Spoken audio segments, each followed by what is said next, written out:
respected Principal Dr. H. Muhammad Miran, beloved Head of the Department Dr. S.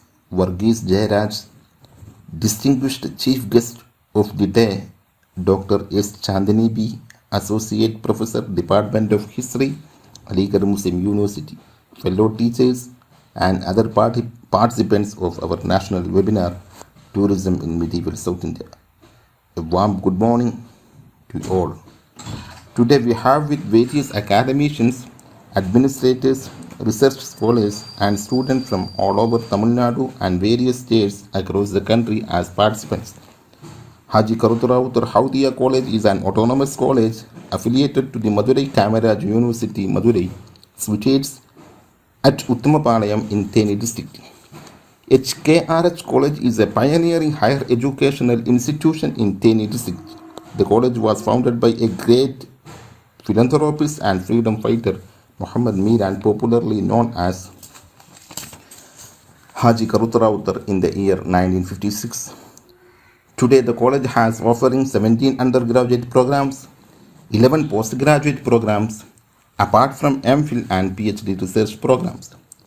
I, Anas Babu, coordinator of today's webinar, on behalf of Principal, Management Committee, Department of History, heads of various departments, faculty members, and students, welcome you all for this webinar on tourism in medieval South India.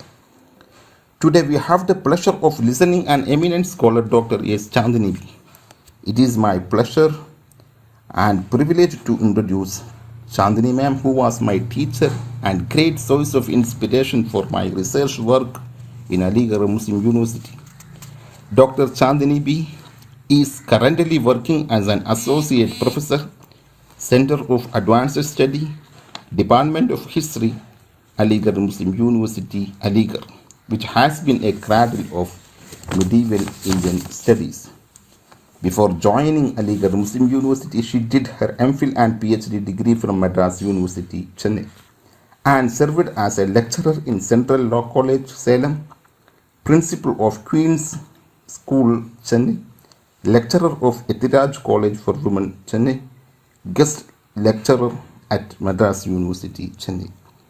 She has been published 7 books, by which 2 of them in English language and 5 are in Tamil language. Besides, 2 of her books are presently in press. Her published books are Urban Center of Pondicherry Through the Ages, Epigraphical Reading in the Chola History, Vonniyar Varalaru, India Varalaru, Tamil Biography of Sir Syed Ahmed Khan, Sir Syed Ahmed Khan, a great educationalist, Kalvattin Devadasigal. Besides, she has published more than 40 articles in various journals, edited volumes, and conference proceedings. She also served as an adjunct faculty in Krishnamma College for Women, Coimbatore, and held various administrative responsibilities at Aligarh Muslim University. She has associated with many professional bodies. Her principal research interest lies on epigraphy, especially medieval Tamil inscriptions. Besides, she is an active columnist of Tamil news dailies on various historical events. So far, 5 PhD degrees produced under her able guideship and 4 are progressive. She has adjudicated more than 50 PhD dissertations. On behalf of Management Committee, Principal, Department of History, I welcome you, ma'am, for today's webinar. Welcome you, ma'am. Thank you, Anas. Can I proceed? Okay, ma'am. Sure, ma'am. Good morning to all participants and the college. At the outset, I would like to just thank the institution giving me an opportunity and the participants to speak about this tourism in medieval South Indian context. Now going into the title, this title I presented a paper, a part of this paper in a national conference arranged by Jamal Mohammadi College in Trichy. I think it was in 2010. I was invited as a resource person. And then it has been published in a journal, Quest Historica from Rajapalayam. I think you may see the title of the journal, which has been continuously published for the past 20 years, and automatically with the participants the questions may arise. So you have done it 10 years before, and why do you want to talk on it? Of course, dear participants, it is not a sort of laziness, but there is a positive aspect in it. The aspect is I am still waiting some youngsters or others to take up in the same pattern and look the term tourism not only in the modern sense but also in the medieval and ancient sense. So because still now, yeah, on Google, whenever I search, I don't find any other paper on tourism in medieval or ancient period except mine. That's one big reason why I had to speak on it, and the platform is provided by the college. I am thankful right from the principal to down to all people connected with this. Now coming straight into the title, because already we are a little late. The title is what you're seeing in the PPT, tourism in medieval South Indian context. This has two terms that I had to elaborate little. Next title. Next slide, please. Tourism in what do we mean by tourism? Tourism in the modern sense has certain things. That is, movement of people from either their residence or one place to the other place, which is of any distance, but it should be a considerable distance. And it is said that they should stay at least for one night over there, and that should have a purpose or not. So these are all the basic requirements for the concept on the basis of which the modern tourism is designed, and we are going to look into this angle only, on this angle only, the medieval tourism in South India. When we say medieval period, as far as South India is concerned, this is of one thing. Considerably, a major portion of South India was ruled by the Cholas, and in between Vijayanagar and the Madurai Sultanate, and then Vijayanagar period takes up. So roughly from 9th to 16th century is covered by two major powers. One is Chola dynasty, and the other one is Vijayanagar dynasty with the intermediates in between. So this period is considered over here, because I thought I should make it very clear to you all what I am going to speak about, and this will be the actual time period of the title. Next slide, please. Next is about spirit of tourism. So here in the medieval times, what was the spirit of tourism? Actually, in the modern sense, it is fully entertainment. But in the medieval period, you can see what you can see is a religious spirit, business spirit, and of course, there is no entertainment. That is one difference that you can find between medieval period as well as in the ancient period. The first section will be a sort of introduction about tourism. Second will be about the people, different types and different classes of people from different localities will be told about. And the third will be about the facilities that are available, that were available to them in the medieval period. So in this way, I have put it in three different sections. Now the sources. It is the sources that you are seeing on the PPT. I just want to tell you very briefly what the sources that I have used for this title. One is epigraphy, that is study of inscription. And second is why I have chosen epigraphy is due to the availability, due to its availability in a large number, and then authenticity of it, and then the large number of temples and large number of inscriptions that you find in South India appears to be a major source of writing any aspect of medieval history. That is one thing. So because of these reasons, I wanted to concentrate this title, tourism, fixing it to medieval South India on the basis of inscriptions mainly. Next title, please. This title tells you about Srirangam because Srirangam is one place where you have all the inscriptions of Srirangam edited in a single volume, and that is available in South Indian Inscription volume number 24. And just for an introduction, I have given the location of Srirangam, where it is located, and you can see in the it is an island between river Kaveri and Kollidam in Trichy district of Tamil Nadu. And the temple's name is Ranganatha Swami Temple. It is a holy place still for the Vaishnavites. The importance of the temple is it has 7 prakaras. Prakara means the place to go around or the shrine and have a holy trip around, going around the temple. That pathway is called, and this is meant for the Vaishnavites. It is constructed according to the Agamas. Anybody who get a chance to go and see, you can have a view how and may have a feel how a fort would have been, because still you have 7 prakaras, and you can see how one gate after the other gate comes over there. In this slide, I am telling you there are 644 inscriptions in this temple ranging from 10th century to 19th century, and that is one big source for me.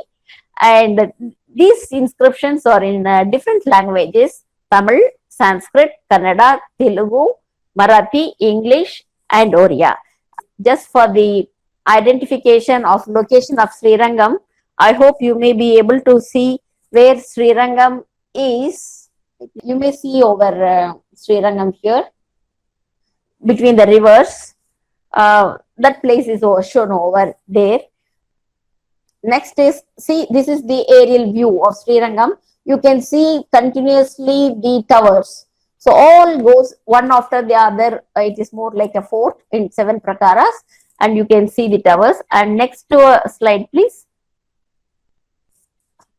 Yes, why I want to put this is inner part of Srirangam temple. A sort of mandapa hall is seen in the center, and this hall is the place. This is the place or the hall where Kambar, a Tamil great poet, said to have produced Ramayana. When he produced Ramayana, it was deliberated over here in this hall, and it is still available for us to see over it. And this is called Kashmir Gate in Srirangam, which we will be talking over. Just have a look. This is in the 3rd prakara. This gate has a name still today. It is called Kashmiri Gate. That is why I wanted to give you an idea.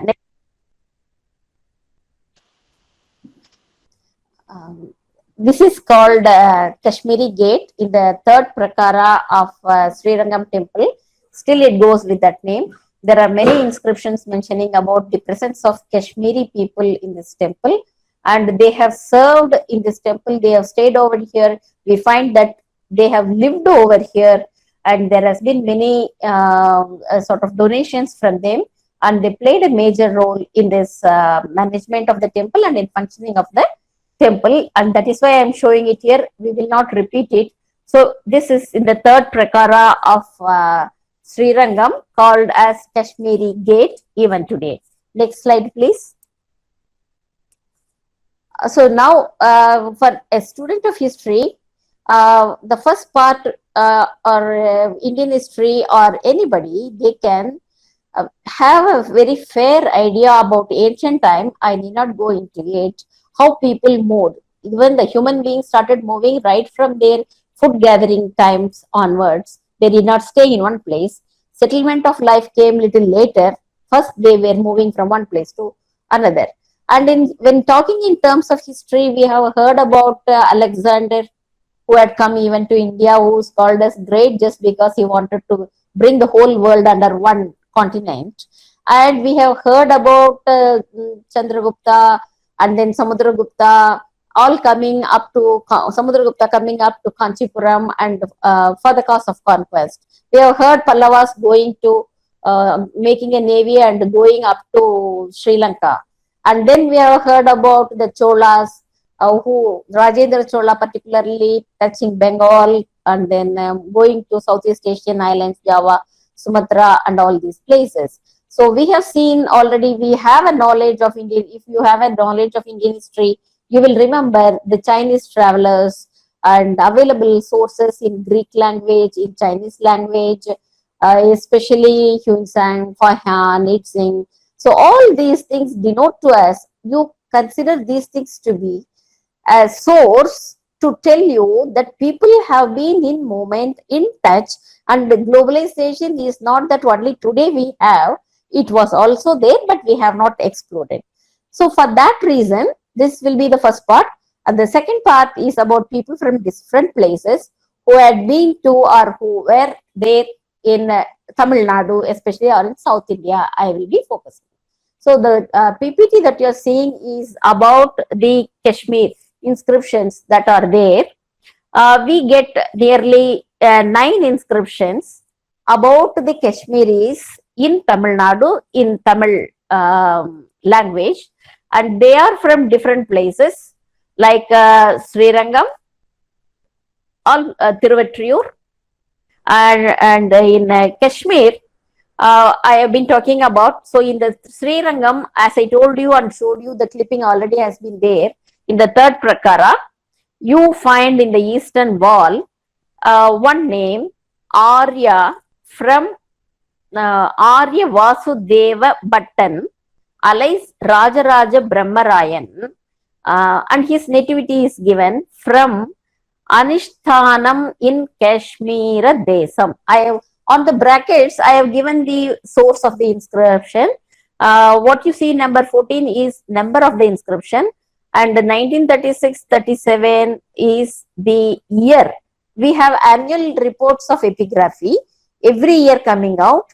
So if you want to know more about or in detail, you can go to the annual reports of epigraphy published by Archaeological Survey of India, and you can look to inscription number 14 and the year 1936-37, and that belongs to Kulothunga first time. Kulothunga ruled in 11th century to 12th century, 1070 to 1120. So in this period, you find an inscription that there was a Kashmiri available here in Srirangam temple, and his name is Vasudeva Bhattan, alias Rajaraja Brahmarayan.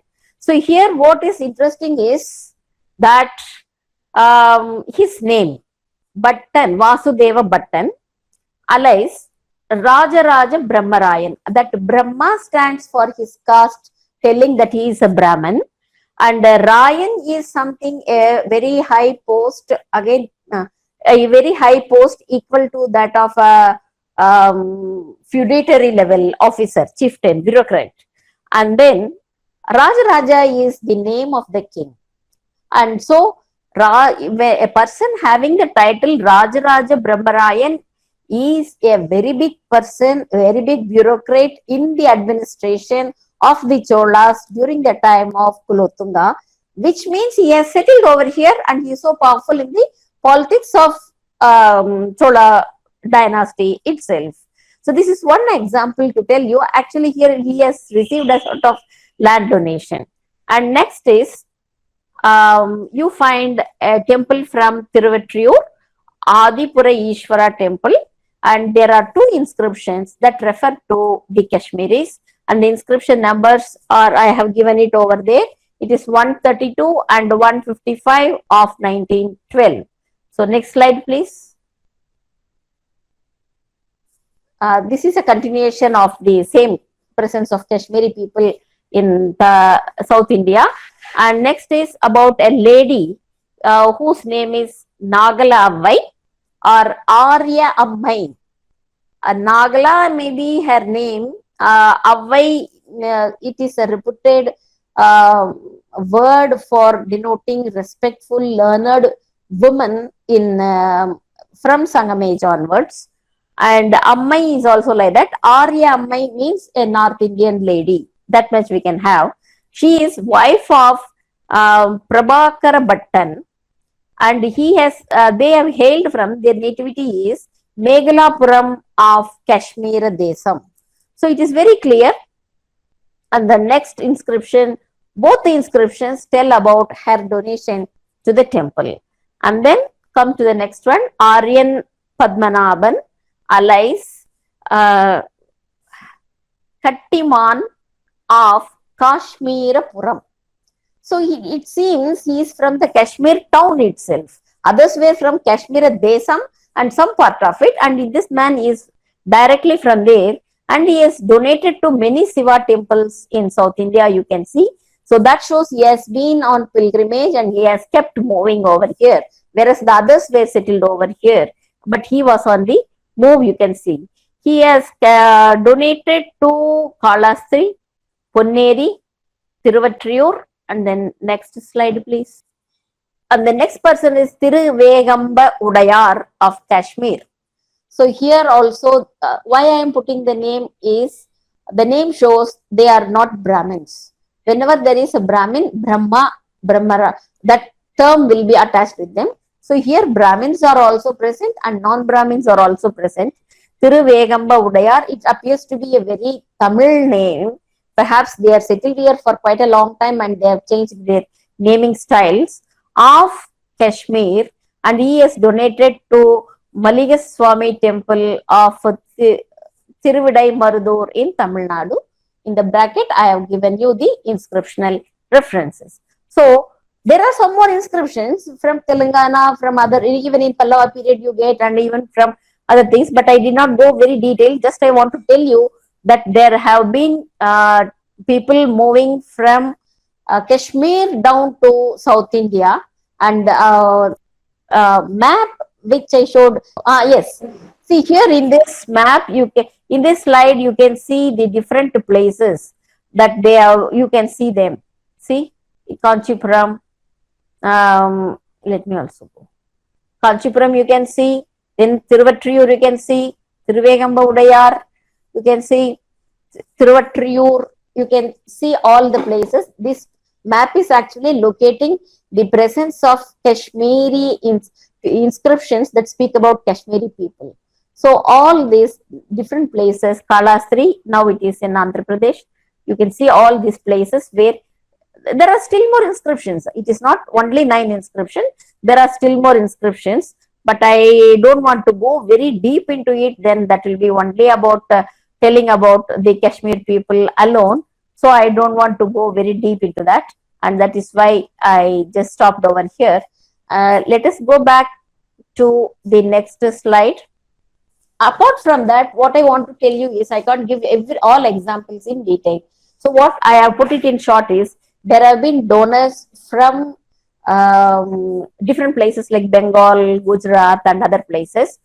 Whenever they come from Bengal, they are denoted as Gauda Desam in the inscriptions.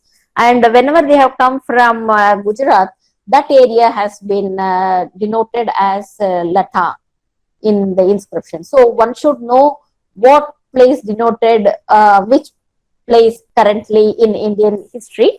Only then we can go for it. So there have been people from Kashmir, Gujarat, Bengal and other places also. Now next slide, please.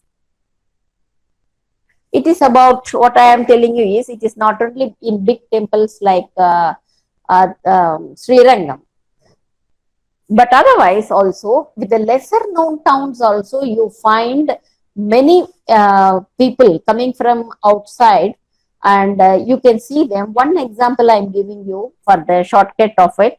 One is Tirubhuvani, which is presently in Puducherry.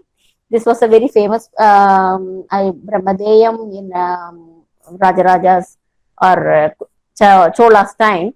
There is a temple called Bilvanada Ishvara temple, which has more than 80 epigraphs that mentions donors from different places. See, the places also I have given in it: Tiruthurai-Pondi, Kadalur, Papanasam, Manavil. All these places are within the Chola territory onwards. But I want to tell you, not only from outside, even from inside, people have been moving to even lesser known cities and towns. And that is the purpose why I am talking about it here. Next slide. Now you are seeing people moving within South India. So let us see, you find from the donors to Srirangam temple, you find two people, first two people. One is Malayalan from Ravimangalam, Kodai Ravivarman from Venadu. These two things very clearly tell us they are from Kerala, present Kerala. Next is from Western Chalukyan minister was there. You know it, Western Chalukyan area goes to Karnataka side. And then merchant coming from Kuratipattanam. And then you can see people coming from Guntur. So go very deep into it, then I will be talking only about people and telling you. That is why I am cutting short and giving few examples and moving with this. Next slide, please. The people you can see to so out of South India, you can see even kings and feudatories cutting across their borders and coming and making endowments beyond their kingdom. For example, Eastern Ganga king and the queen, both of them are seen in Kanchipuram. They have been feudatories under the Pallavas, then later with the Cholas. But even then, they have come over all the way. And many Hoysala and Vijayanagar kings had been at Kasi, that is present Varanasi or Banaras, whatever that we may call. So here you see even the enmity. We know that in the medieval period there has been continuous fights between the kingdoms for extension of empire and various other reasons. But still, when the kings or feudatories or bureaucrats, whenever they traveled for the cause of religion or pilgrimage, whatever may be the purpose, they cut across the borders and they have traveled and there was safety for them. That was not the occasion to revenge them. So they have been given security despite maintaining enmity. This is a lesson that we are supposed to learn from our earlier rulers in democratic country. Next slide, please. The kings that you can see in India, but coming from out of India to India. So one example I am giving you is about King Mara Vijayatunga Varman, who has been the ruler of Kadaram, which means in the present sense, the islands of Malay, Java, Sumatra and Cambodia. And he belonged to Sailendra dynasty. And you can see the larger laden plates and smaller laden plates. They are called laden plates because they are now not available with India, but with the Netherlands in Leiden. So it is called after that. There are two plates. The first one belongs to Rajaraja's time, the other one belonging to Kulothunga's time of same. But the purpose of it is the king here, Vijayatunga Varman, was requesting Rajaraja because he wanted to construct a Buddhist vihar at Nagapattanam, a port town in Chola territory. On the Coromandel coast, or the Solamandalam has become Coromandel coast after the Britishers rule. On the eastern coast, Nagapattanam. Similar, you can see he has been requesting that he wanted to construct a Buddhist vihar in the name of his father. So he has been granted a village by King Rajaraja, and that is larger laden plates. And later, for maintaining it, some requisition has been made during Kulothunga's time, and that is smaller laden plates. This is not the single example that you can see, because a king coming from apart from India, outside India, and asking permission from the local king to construct a monastery, and even this Indian king is giving them space and also donation so that they can construct and maintain. Very similar example can be seen from the same family. You can see King Balaputra Deva coming from same Sailendra family, ruling over the same areas, and he has requested Pala kings little earlier or contemporary. Pala kings belong to 9th and sometimes in 10th century, and Rajaraja is 985, which is almost the last phase of 10th century. So earlier to this itself, they have requested the Pala kings to grant them land to construct a Buddhist monastery at Nalanda, because you know the importance, one knows the importance of Nalanda, how important it was for the Buddhist studies. And there you find villages have been granted to the same family for the construction of the monastery, and they have constructed and maintained. So in many parts of India, what we understand is in many parts of India, for the cause of understanding and spreading Buddhism and visiting the holy places of Buddhism, the foreign countries have approached, the rulers of foreign countries approached Indian kings, and Indian kings were also had cordial relationships with them. And by this way, I just want to summarize you. It is, you can see people right from the royal class down to merchant class or ordinary people traveling from inside India, outside India, and also in Deccan and the southern parts of Tamil Nadu, traveling from one place to another, not only to the famous places like Kanchipuram, Madurai, or Srirangam, but also to smaller towns like Tirubuvani and other places, if you look into it. Tiruvallam, in Gudiyatham Taluk, you find many inscriptions. This is only a sort of examples. Few examples I am citing. This is not everything. Next slide. This is about the facilities that were provided to them. So when we have understood that there has been movement of people from one place to another place, where definitely they would have stayed for more than a day because of transport and other facilities of modern techniques, when they did not have it. Now, when they came over here, what sort of facilities would have been available to them is the third and final part that we will be looking over here. First is mostly their travel was by road. Of course, we hear about the Chinese travelers. Through road only they came from China to India, then down to Deccan, South India, and then they went to Sri Lanka, and from there they got shipped back to China. We have seen that.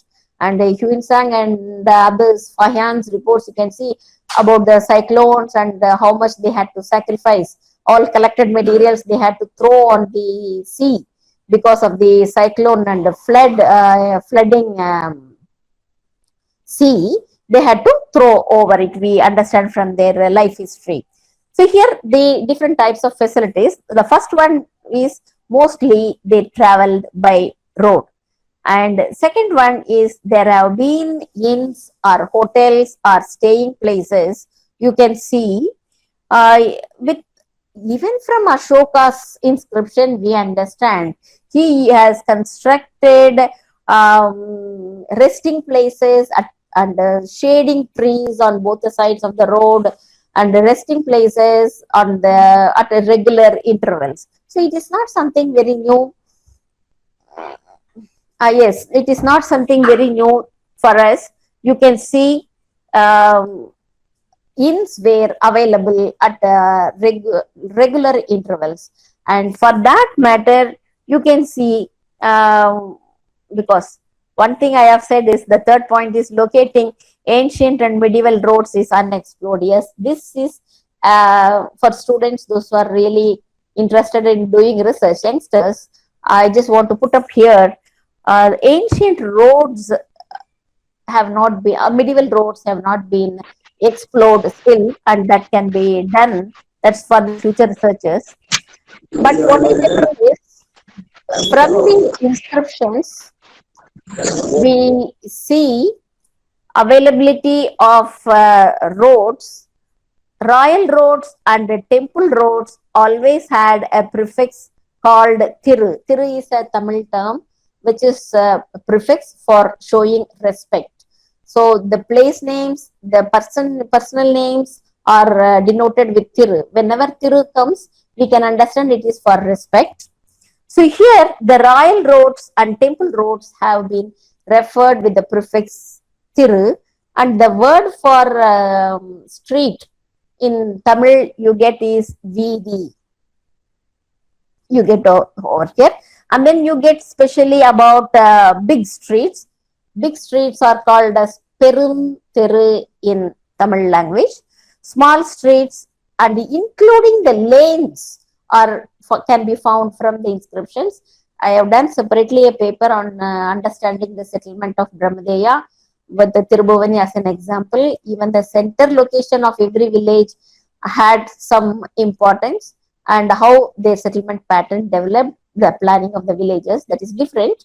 But here from that from the inscriptions you collect the number of streets, big streets, small streets, lanes that were put into use, especially in the when the donations are made, when Brahmadeyas are created and their boundaries are explained, you can see the roads which are outside the village, it is specially mentioned, and inside the village is also specially mentioned. For example, or for easy approach, I can tell you, if you just take South Indian inscription volume 2, there you see the inscriptions of Tanjavur Brihadishwara temple, where you can find lots of information about one can even draw the picture of Tanjavur, what it was, and look at the maps. It is for the, of course, for the youngsters to carry on. Next slide. One is, the first one is I have told you about the mode of transportation and their staying. Now let us see their travel and stay, how it was. The travel was done mostly by using the beasts of burden. Of course, no doubt, horses, bullocks, pony, donkey, these were the different modes of commuters to them. And then definitely inland waterways were used, and especially built boats were there, and they have been used. And temple premises and mutts. Mutts are called madam in Tamil. Even today it is present in many of the important Thiruvadure madam we have even today. These places, these mutts as well as temple premises were temporarily utilized by the people who came from outside to stay over there. And students also stayed in mutts, so they served as resting places for the people who came from outside. And especially we hear about chowdhuries or resting houses. They are called as chattiram in Tamil. These chattirams, even today in the demolished position, many chattirams can be found. If you just Google or go to YouTube and see, you can see many, even today in the demolished position, how many chattirams are available in different names out of the founders. So we found all important, at all important places and junctions, a number of chowdhuries can be seen over there. It is a very common feature, and we understand from the inscriptions it is managed by a watchman. Watchmen were there. So they were looking after the travelers, their beasts of burden, their luggage, and everything. So they had to take care of them, and of course it was a sort of made out of a payment only. So you can put it as something equal to the present hotels, where people had to, now we go and stay over there. So people used to stay in these chowdhuries and chadrams. And the next is about food and fodder. We understand food and fodder was provided to them in the chowdhuries, and also in the inns or chattirams that we come across. That is out of cost only, they have to pay for it. So next is, we get names of Ra Chattiram.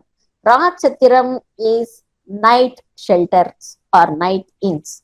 So the people who does not want to stay for a longer or number of days on their ways, they can stay only for night and then they can move to other places. For such things, you get the mentioning of Ra Chattirams in the inscriptions. Of course, they are used for it. Next slide, please. About the food distribution now. Here, one thing is there, locally made food was available. Most of the time we find they are sold on street sides, which is, I think, even sometimes we find like daba type, which we call in North India. But in South India, the destitute women used to uh, live out of it. So you get food on the streets. Of course, nowadays sanitation is a matter. Then it was not an issue at all. So there were food available on the sides of the roads. You find destitute women who were looking after or maintaining on the roadsides the eateries. There is also an interesting reference in the literature, Thiruvilayadal Puranam, which is telling about the different avatars and plays like about the history of Shiv or Shiva. There you find Puttukku Mansumanda. For one reason, he bought puttu, which can be understood by Keralites in the way they make, and by Tamilians that can be equated with idli. For rest of you also it can be both. He bought and ate, but he could not repay the amount.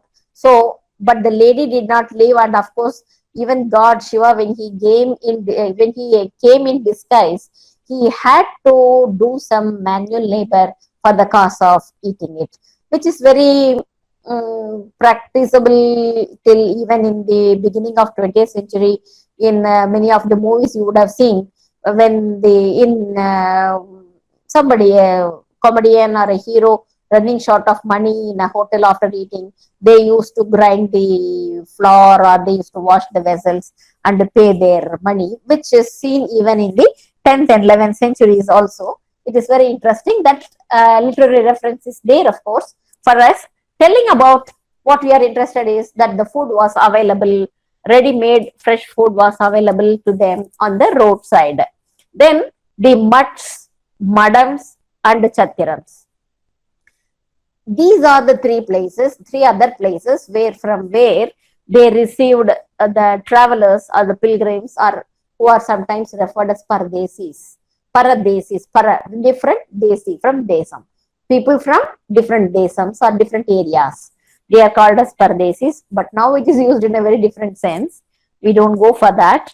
So they have taken food, or they could receive food in these three places, mutts, madams, and chatirams. Especially these three places received food from the temples. So the temples gave them food for free distribution. And for that, it is very interesting to note from the inscriptions of Vijayanagar period. In the Vijayanagar period inscriptions, you find a particular term. And that term in Tamil is Vittan Vilukkadu. Vilukkadu is percentage, yes. And the Vittan is the donor.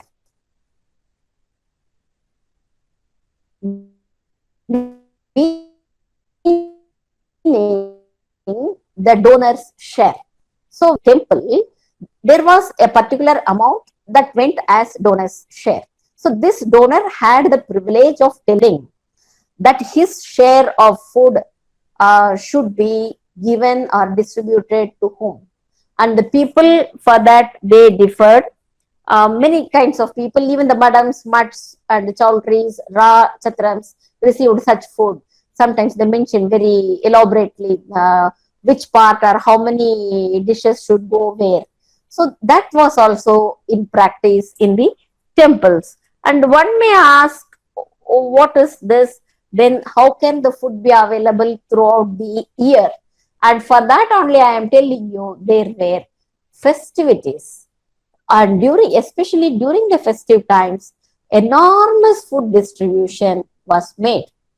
And for that matter, in South India, from not from Pallava, Chola period onwards, including Vijayanagar period, you find in most of the temples, all 12 months, there were some sort of festivals ranging from 1 month, 15 days, 1 week, 3 days, kept going on.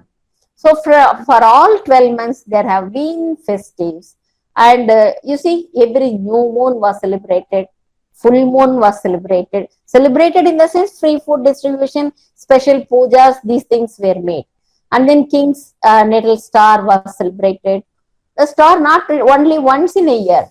In 1 month, the star comes once in a way, and on that particular star, and in a month, on that day, they had to make special offers and offerings, and that will be distributed.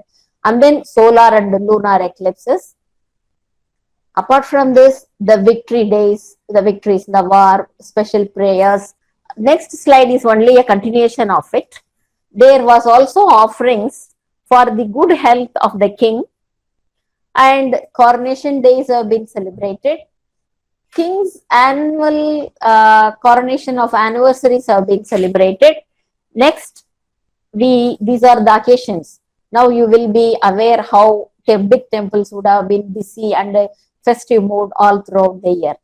Now coming to the items of food, I want to tell you, it is especially in the Vijayanagar period onwards, there is one term for one full meal, you can say. That is called as Thaligai. Some of us may be very familiar. Even in the Hindu, now the Hindu religion, we can say, whoever may be, whether they are worshipping Shiva or Vishnu or any other deity, whenever they make offerings, they put a big plantain leaf in front of the god or goddess, and they put many items. Certain items are said to be must in it, and that whatever that is made in that big such a leaf is called one Thaligai. So in Vijayanagar period, you see people donating even for thousands of Thaligais. What I am giving you as items over here is about the articles that are found in inscriptions. Few items only I am giving, not the full list, because it is too big. For one Thaligai, that means one serve. For one serve, what are the different items that they have served is the thing that you are seeing over there. You see, Adirisam, Vada, Sugyan. The Adirisam and Sugyan are still available. Vada is also now known to throughout the world, or perhaps to India at least. These are two sweet items, Adirisam and Sugyan. And then you get Thenkural. This is all still made, still available in shops also. This is also a light sweet item. And then you have Idli, Dosai, and Puliyogaram. Puliyogaram is nothing but tamarind rice. And then you get Madhukaram. Madhukaram is like a sweet dish. And then Mosarodaram. Mosarodaram is nothing but curd rice that we get over here. In some of the hotels, they give you 7 variety rice and all. Even now, these things are very much available. And then you get Pongal. Pongal, sweet Pongal and without sweet, we get sometimes similar to the khichdi item of North India. And then Panagam. Panagam is only a drink, which is jaggery mixed or good. What we say in Hindi is good. Jaggery is English word. That is mixed in water, diluted in water, and with that certain items like ilachi is added, and that is served even in temples, and that should be there. And then you have kuttu curry. That means a number of vegetables are mixed and made as kuttu curry. Curry, generally now the curry Tamil word is familiar in every part of the world. It is a dish. Any vegetable or a non-veg item is made into spicy one. It is called curry. So kuttu curry carries a number of vegetables, and then generally curry, and then param. Param is fruit, and there are number of fruits mentioned, all jackfruit, banana, and many other fruits, mangoes, and they are mentioned. Even their numbers are mentioned. That is more interesting. And then kai. Kai is generally taken to be not vegetable, but this is taken to be areca nut. which people used to take after food, tambulam or bida, what we call pan. With the pan leaf, we get this supari or pak, that is called as kai, and ilai. Ilai is betel leaf. So these two things go together. That should be the end of the item, or treating the last item of treatment of a guest. And then adaikai. Adaikai is generally areca nut only, or supari. And then parupu, even dal, that's what we call parupu, dal was also there. This is only few items that I have mentioned over here. Otherwise, it will become full-time lecture about the temple food that has been prepared. What is I am specific about here is, it is mentioned in certain inscriptions, such and such items should be included in such and such number for one taligai, and the number of taligais went from hundreds, tens to thousands to many numbers, innumerable numbers that went. So you can understand, then they specified so much of taligais had to be given to particular chautry, that should be given to particular mandapam. And specially it is mentioned in an inscription, it is specially mentioned, brahmanas should be given, the free distribution should be made to the brahmanas. It is also made mentioned sudras should also be distributed, and paradesis. So here, even according to Indian constitution, also we have only two divisions in South India. One is Brahmins, other is non-Brahmin. We may have thousands of castes, but even according to the constitution, we have only these two divisions in South India. As far as South India is concerned, we don't have four. Just I wanted to say that. So here, that is why it is also mentioned here, Brahmins also should be given, and the Sudras should also be given, and the Paradesis. I have already explained you the meaning of the term Paradesi, because that is meaning people from outside the country. So all people whoever came over there, they can get their food over here. Next slide, please. This is something that I want to tell you. The number of, for an example, I just want to show you the number of chautries names that are available in Srirangam alone. See, you can see Sankarayan Rachatiram, that is 19. Nalam Tigal Narayanan Thiru Mandabam, this is a Mandabam. Bracket, all that you find is the reference. And when the second one, what I have given 375 is because all inscriptions of Srirangam, as I told you, has been edited and brought out, published in one volume as South Indian Inscription, volume number 24. There I may not give you the annual reports epigraphies number. So I have given these numbers belongs to the South Indian Inscription, volume 24. There, if you look to this number inscription, you have the details over there.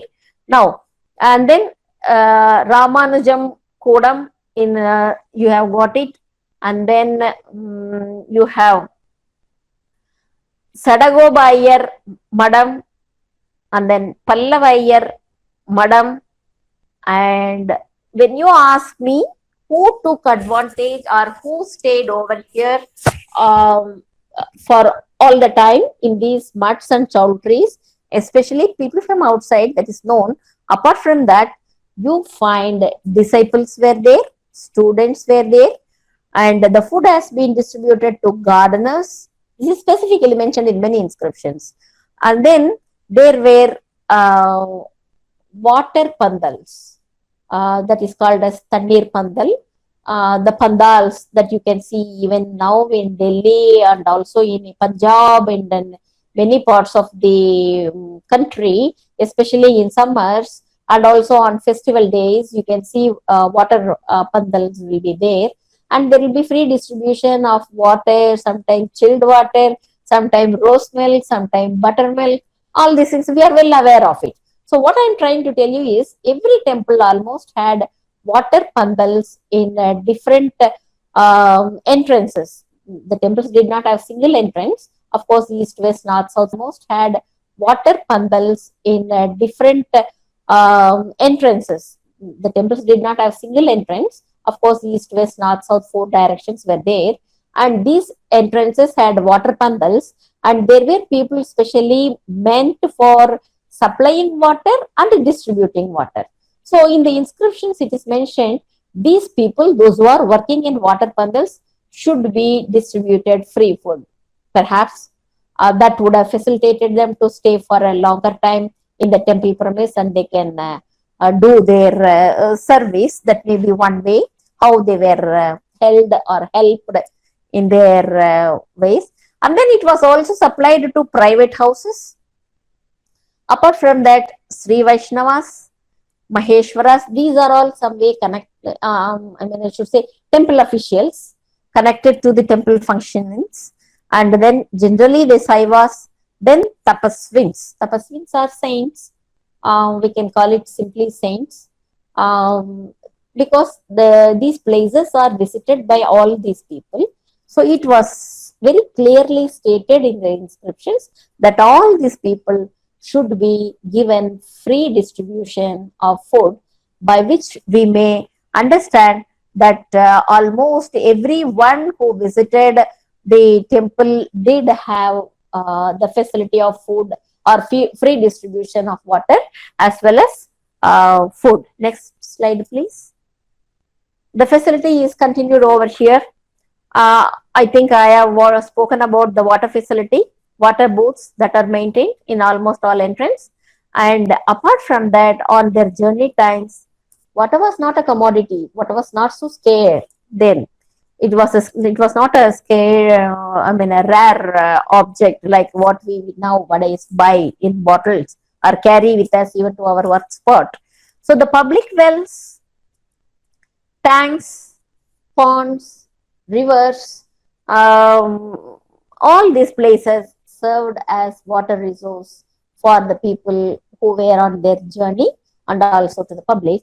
And in this context, since I belong to, or I am a native of Tamil Nadu, I want to tell you, still if you go to little smaller towns and villages, the first habit of people whenever a guest arrives is to bring you and give you water. First, the guest will be whoever, even the unknown stranger will be treated with water. So this is a practice even today that we follow. So water would not have been very difficult for them. So they would have had it. So next is about one interesting factor is exchange of money. It is not that nowadays we know when we speak of tourism, we know when we go to different countries, we have to exchange the money. It is really interesting to note in an inscription of South Indian volume 24, which states about Srirangam, because people from different areas came over there. It is given equivalents of two different currencies are given. One is Achu and other one is Kasu. Achu was used in the Chera country. And Chola country, it was Chola and Pandya countries, they had Kasu. It is said 1 Achu is equal to 9 Kasu. So when we just think about the necessity of such a mentioning in an inscription is the movement of people and the necessity of change, the currency that they bring with them. So they can't say, no, this will not go here, our kingdom is different, but there were facilities and it is inscribed on the walls of the inscription itself. It is very clearly for anybody to look into, so there cannot be any cheating and more transparency would have been there. Please. Of course, if there are health problems, food we have seen, transport we have seen, now water facility we have seen, and if there would have been any problem regarding health. So we also come to know from the inscriptions availability of hospitals and schools of medical college. Some examples I have given over here. You can hospitals have been called as Adulai Salai or Arogya Salai. These you find in the temple inscriptions. And also Adulai Salai or Arogya Salai was available in many temples that we come across. Then in Sri Rangam, for example, in Sri Rangam, Kumbakonam, Tirumukkudal, in all these places, we had this Adulai Salai or Arogya Salai. And Tiruvavadurai had a special medical school. Perhaps we may not call it as a college. It is a school. And of course, some of the inscriptions give a long list of available medicines and the stock that they should keep, the herbs, the names of the herbs that they should keep, and what, then you can look into what would have been the diseases the people would have had. This is all for further research of the youngsters who can look into the inscriptions, searching inscriptions for these things and work on many aspects of the way of life that the people had. So we understand these places were fitted with medical schools and colleges, that few I have mentioned in the inscriptions, from the inscriptions, and they have served, of course, the purpose must be for everybody, that whoever visited the place or who have been on the way. And we also hear about the special attention given to animals. There were hospitals meant for birds and animals also, and they were treated, veterinary treatment was also there, we understand. Then apart from all these things, when you ask if there is no mat available, if there are no chowdhuries available, people were able to rest on their ways in the common places. There were lot number of trees. Generally, even today in villages, in the other places, you have the center location will be with a tree and a sort of raised platform around the big trees of banyan trees. You can see them, or people tree. You can see them with people resting over there, playing games, chatting over there. These references can be seen even from Sangam literature. You can see them over there. So such common places would have been definitely used for resting, and tree shades you can see, and also they served as resting places for the common public. Even the temple outer premises also served, the mandavas have served, so there was no scarcity of resting place. And apart from that, I just want to put you what the general construction of a common house consisted. In every house, in front of the house, there used to be a sort of raised platform open, that will not have a door, it will be an open space. Even now in some villages they are available. In the modern cities we have all got into apartments. That places used to be used for any stranger or traveler to rest. And of course the inmate, I mean the owners of the house, the residents of the house, they will not ask them to go. It is meant for even their entertainment time, as well as for any visitor or stranger to stay over there. There has been many stories about it, that people used to rest over there. And the facilities, see, this is the Thinnai that I have been telling you, where see, the people are just it is hot inside, it will be hot also inside, but if they want to chat, see, they are sitting and chatting over there. Next picture that will clear, next slide will show you clearly the race. I don't know whether I am very clear or not. This is a raised open space outside the house. This is called Thinnai in Tamil. This has been used for any stranger and also guest, also for the inmates of the house. And with this, I have already come to the conclusion of my part. All three parts. First is introduction, second is about the movement of the people from different places, different areas and different classes, royal to down to feudatories and bureaucrats and common people. And now I am showing you some of the reminiscence of the medieval time.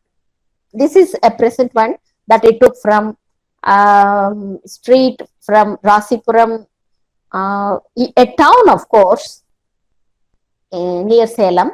This is this is in Namakkal district. Sorry, Rasipuram Taluk. Next slide, please. Yes, this is the image of a langar in medieval period. This is a painting. This is a picture of a photo of a painting that I have got it. Langar, especially the Sikh people, they used to serve free food whoever come to their Gurudwara. Even today this happens. It is a picture of medieval times. Next slide, please. This is the modern langar that you are seeing over there. And then next, see, distribution of food, even outside. Even today, this is seen. This is India. And next picture, please. Next slide, please. This is also how people, those who go to Gurudwara, they contribute themselves. They do some work. It is now donations are made not only in terms of money but also in terms of service. This is how a lady can be seen engaged in the preparation of perhaps roti. And next slide, please. This is a list that I am giving you to just to tell you how many Chola temples are still alive in the same context, if not in the so elaborated way. The functions are not taking place, the donations are not with them, they have been very thoroughly disturbed, but still you can see the number of living temples of Cholas, which are nearly 1000 to 800 years old that you get. Of course, I don't want to read out because I will give some time for the participants. They can ask me the doubts when they if they have. Next slide, please. Yes, you can see Gangaikonda Cholapuram, the second capital built by Rajendra Chola. Next slide, please. This is Tanjavur temple built by Brihadishwara temple built by Rajaraja. Next. This is the outer section that you find in Gangaikonda Cholapuram in Trichy. And then next, this is Srirangam. At one view, you can see the continuous Gopras. Right from here, you will have all 7 Gopras stretching from here to there. You may not count. This is an aerial view of it. This is all only certain visuals that I wanted to entertain you with. That's all. Thank you. Thank you, ma'am, for giving such a wonderful and fascinating lecture. Indeed, the topic you have discussed here is less explored in South Indian history. Honestly, I want to say one thing. Okay. Okay. One thing I want to tell to all the participants who are here is this is not yet explored. You can take not necessarily only the temple and inscriptions should be seen. Temples can be taken, temple cities can be taken. Otherwise, if you are from North India, your literature, Sanskrit literature can be taken, Kalidasa's literature can be taken, Daskumara Charita tells about. So there is lot to explore for us. I feel very sorry, despite my work is 10 years old, it has not been taken up well. Yes, Anas, thank you. Okay, ma'am. Okay. Anyway, you clearly explicit how the movement of people, their food and their mode of transportation, what was their health issues, etc., etc. So, ma'am, we have some questions and I requested the participants to put their question in the chat box and I will read it. Ma'am? Yes, sure. I'm listening. Question is from Dr. Vaishagi. How tourism contributed urbanization of that period? Yes. One thing I just, nice question. Actually, I forgot to, what I want to specify is, my hypothesis out of this paper is, tourism in the medieval period was promoted by religion and business, not by entertainment. Of course, all temple towns, in the beginning they were Brahmadeyas, but later they became faced towns, and then they became urban centers. Of course, whenever there was a temple, when king made donation, roads were laid, then automatically the kings were followed by the coming up of then they were of course followed by feudatories, bureaucrats and everybody. So automatically lots of money went to them.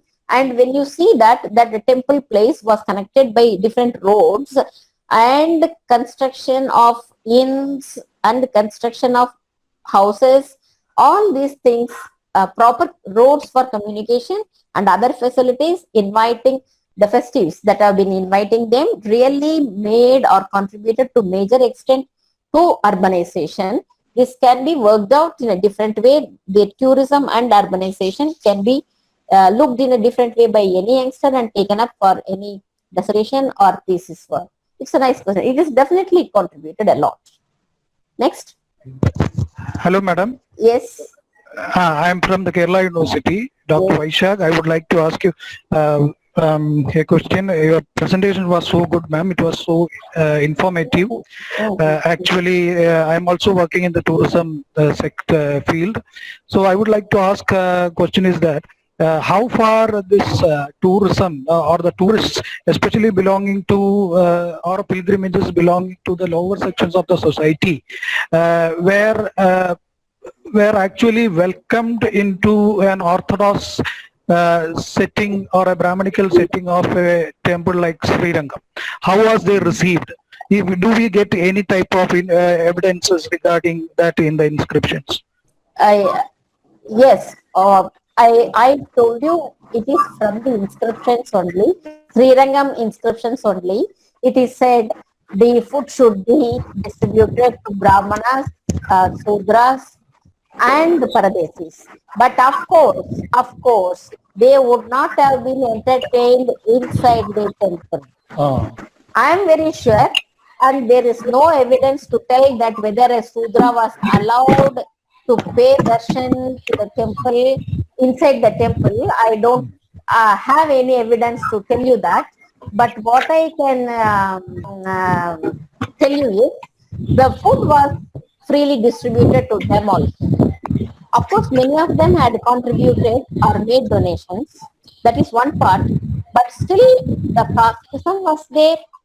And it is not that everyone was allowed. Untouchability was there even in Chola period. And definitely all were not treated alike. But the food was freely distributed. It is only that I can say. Definitely they didn't have an free entry to temples like Sri Rangam freely. Okay, ma'am, we have another question from Dr. Inayatullah Khan, Alia University. Okay, Calcutta. Yes. What was the contribution of South Indian medieval ruler for the promotion of tourism? Do they have any idea of tourism in medieval period? The idea of tourism in the means of entertainment will be definitely lacking. It is definitely lacking. If you take it in a modern sense, the idea of tourism is enjoyment, entertainment. And that aspect is lacking. Perhaps the participant, I could not reach the participant well in the beginning itself. The main theme of tourism was only religion and business. So these are the two aspects. Of course, entertainment was not there. So the number of festivities, the donations to the temples and the donations made for the construction of temple, large spaces provided for recreation, like all sorts of recitations, the holy songs, dramas, dances that were conducted inside the temple were meant for the entertainment of the people, which also included the tourists. Okay, ma'am. Okay, there is a comment, Dr. Vaishak. Okay, he says Agurasale was prevalent in temples of Kerala during medieval period, such as Tiruvallai Sari. These points to a concept of shared health care facilities accorded by the state to the subjects of the people. So he is telling not only in Tamil Nadu, even in Kerala, these facilities were available. Yes, ma'am. This is Vaishak. during that time, we had, in the similar period itself, we had in Kerala also several temples wherein this type of treatment modalities and the care facilities, medical facilities and hospitals were available in most of the temples in Kerala. So I think since you have mentioned that the Cheras or the Malayalis were also coming into Sri Lanka and many other places, religious worships in Tamil Nadu, the same happened with vice versa also. They were also coming to Kerala temples. Especially Tiruvallashala is also a Vaishnava temple. So I think this give and take policy or these concepts or ideologies regarding healthcare would have been a shared one during that time in South India. Yes, yes. Thank you for your comment. This makes the idea broader. Not only in Tamil Nadu, it was also prevalent in the present Kerala areas. And also it adds support to the title on which I have worked and encouraging others to take up. Thank you for the comment. Thank you. Okay, ma'am. Another question is, what was the contribution of Vijayanagar rulers to promote tourism? Yeah, dear participant, I will tell you that they did not have the rulers of medieval time, either it is the Cholas, Pandyas or Vijayanagar people. They did not have the modern concept of entertainment as far as tourism, what we are calling, is concerned. Their basic was religion and business again.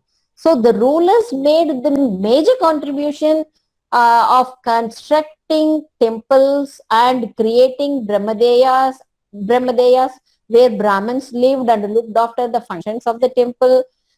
Such huge temples were cannot be constructed by ordinary people. A mandapa can be constructed, a portion of it can be constructed, an icon can be set up over, idol can be set up over there, but not otherwise the whole temples were constructed.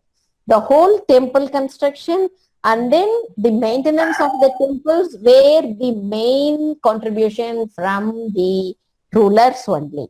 So once they made these facilities available, then automatically it was more the religion and business.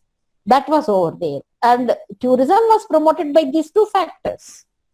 So automatically that led to the movement of people, which we consider as tourism. I hope I am clear to the participants. Okay, ma'am. Next question from Kavya, ma'am. Kavya, yes. Okay, ma'am. Kindly explain the term Irachattiram. Rachattiram. Yes, ma'am. Irachattiram. Okay. In the Tamil language, we don't use any word starting with the letter La and Ra.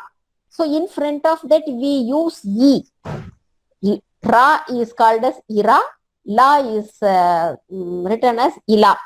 So Irachattiram is meaning a night shelter, choltry or inn, where people can rest for nights. And then again in the morning they can start with their journey. This is how I am assuming. Unless and until some new sort of ideas come out, this is how I am assuming. That is why it is specifically mentioned as Rachattiram. People do not stay there permanently or the whole day. They stay for the nights. Hello? Yes, I can hear you, Anas. Ma'am, your session was very informative.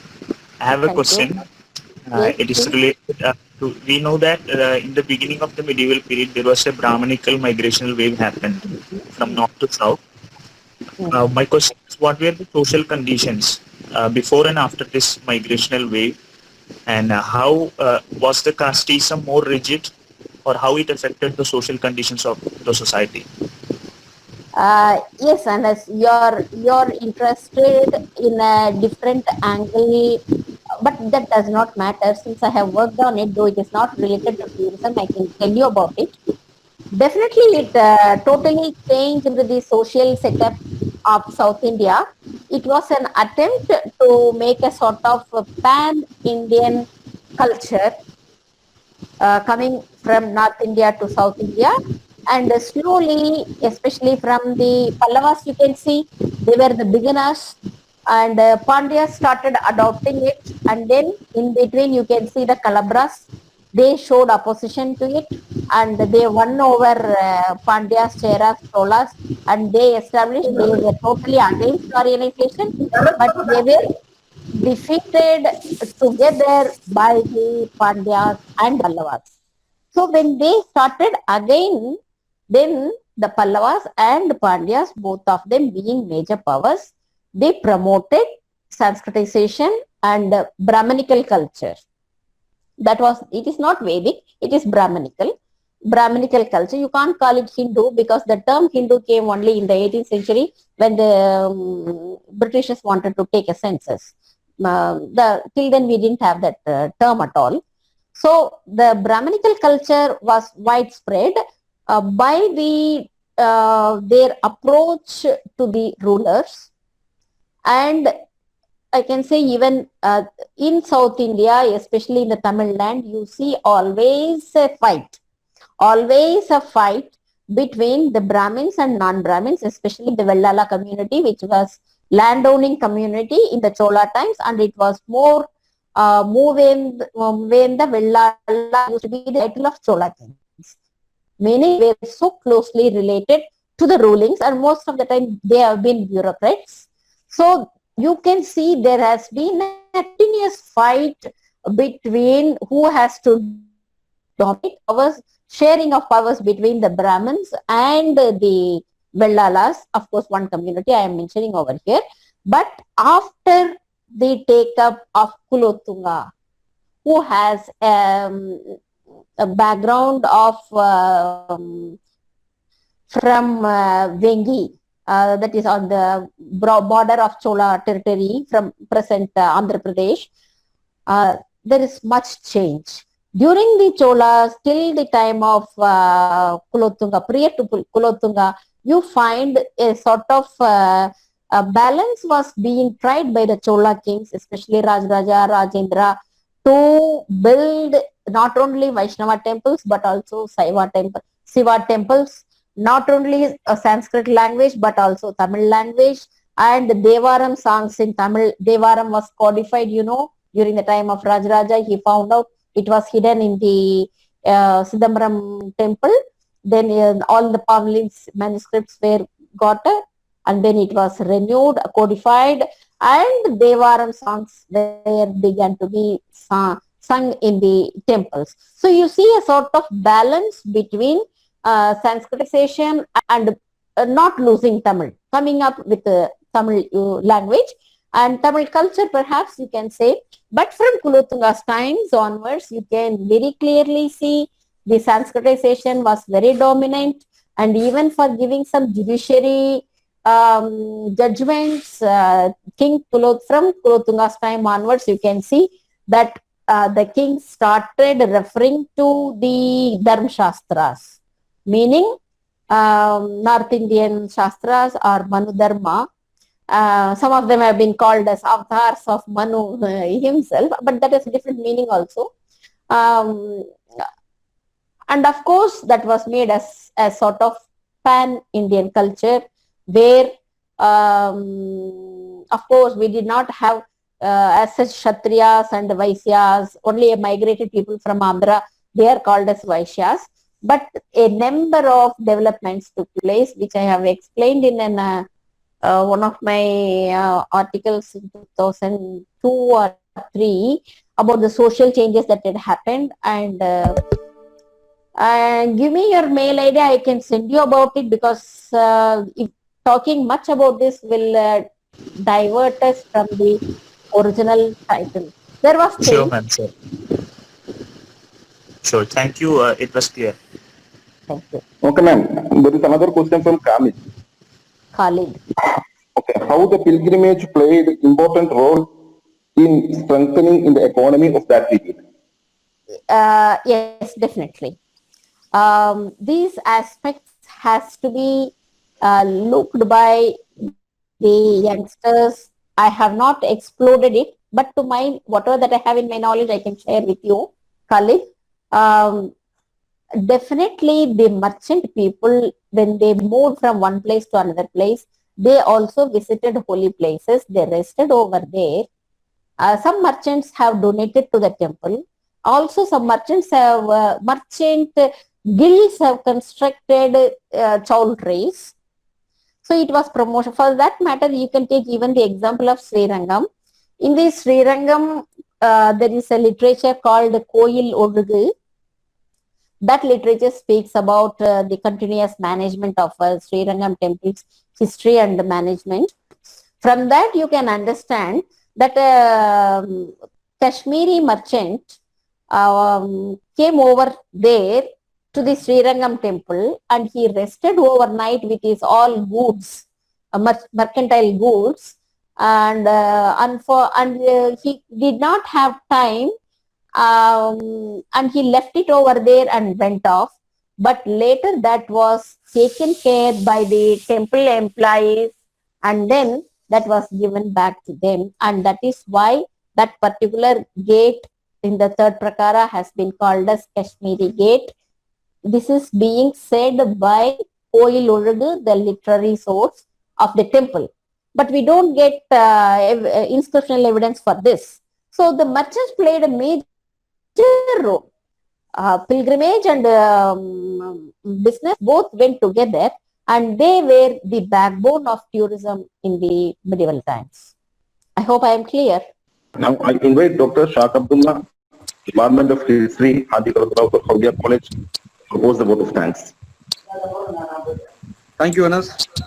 I would like to thank the management of Haji Karutarautar Howdia College and beloved principal Dr. H. Muhammad Miran.